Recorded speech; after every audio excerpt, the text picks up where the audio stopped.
I remember the day I left the ship like it was a savage punch to the gut. The captain's voice was cold, unforgiving, as he told me I was no longer welcome aboard. It wasn't just about the mistake, though that felt like a mountain crushing my chest. It was the way they looked at me afterward, like I was less than human. Like I was a failure, a disgrace, a reckless fool chasing some stupid dream that would never amount to anything. And my family? They didn't even try to hide their disgust. My father shook his head, voice dripping with contempt. "You're throwing your life away for some aquarium fantasy, son. You're an embarrassment to this family." My mother looked away, her eyes shimmering with tears I refused to see as sadness, instead masking it with anger. My siblings snickered behind my back, whispering about how I'd never be anything but a joke. That day, I felt the weight of their scorn settle deep into my bones, an oil spill that could have been stopped if they'd listened to me. Instead, I was blamed, fired, labeled a reckless outsider. But somewhere inside, I knew I had to turn that pain into purpose. I was a marine engineer, damn it. My work was vital, my passion genuine. I refused to let their words define me. So I left the ship behind, and I poured every ounce of my grief, my rage, and my hope into a new pursuit: deep-sea coral restoration. I knew the oceans were dying, and I knew I had the means to help. At first, everyone laughed. Coral? Deep-sea aquariums? What's next? Chasing mermaids? My brother sneered. My own family, my own blood, ridiculed me for chasing what they called an impossible fantasy, a foolish hobby that would lead nowhere. But I was relentless. I studied, experimented, and built tiny controlled habitats in the depths of the ocean. I faced setbacks, equipment failures, funding shortages, the brutal silence of the abyss. But each failure only fueled my resolve. I spent years honing my technology, pushing deeper, growing coral in artificial environments. I watched as the corals thrived, slowly, stubbornly, defying the skeptic's scorn. Slowly, the world took notice. My work gained recognition. Scientists hailed it as revolutionary.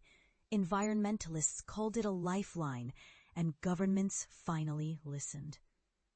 I pioneered a breakthrough, a method to seed damaged reefs with resilient coral strains, restoring ecosystems that seemed lost forever. The oceans responded. The barren, lifeless underwater landscapes blossomed into vibrant, bustling coral cities.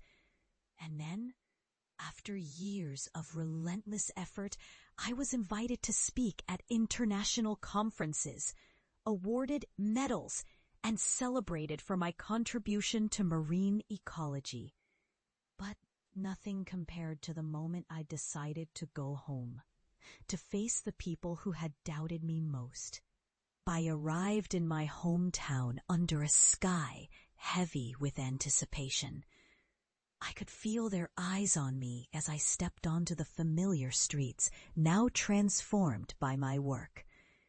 The old house looked smaller somehow, but my heart was bigger than ever. I had returned not just as a successful scientist, but as someone who had proved that persistence beats prejudice, that resilience can rewrite every narrative of failure. The day I knew I'd arrived was the day I gathered my family in the backyard. The very same yard where they had once dismissed my dreams as childish fantasies. I had brought with me something they couldn't ignore, A piece of the ocean, a slice of the future I'd helped restore. I reached into a waterproof box and pulled out a shimmering coral fragment, vibrant against the dull backdrop of our yard. "This," I said, voice steady but trembling slightly, "is a symbol of everything I've fought for. It's a piece of the ocean, reborn because I refuse to give up." Their faces were a mix of curiosity, skepticism, and some dawning understanding. My father looked at the coral, then at me, eyes glistening. How did this happen?" I took a breath, feeling the weight of years that had led to this moment. I spent years trying to prove that even in the deepest, darkest corners of the sea, life can thrive. That the damage we've done isn't the end. I was mocked, scapegoated, dismissed. But I kept going because I believed in something bigger than their doubts. I believed in hope. And now I've helped the ocean heal. There was silence. Then my mother spoke softly, voice trembling. "We didn't see it then, but we see it now. You've made something beautiful." In that moment, I realized something profound. Their ridicule was just fear dressed as anger. Their dismissiveness was rooted in their own limitations. Fear of change, fear of losing control, fear of the unknown. But I had crossed that barrier. I had turned scorn into celebration.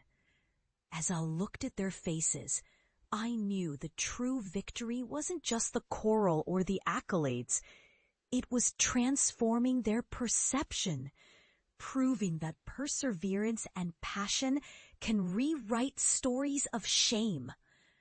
I was no longer the outsider they mocked. I was the architect of hope.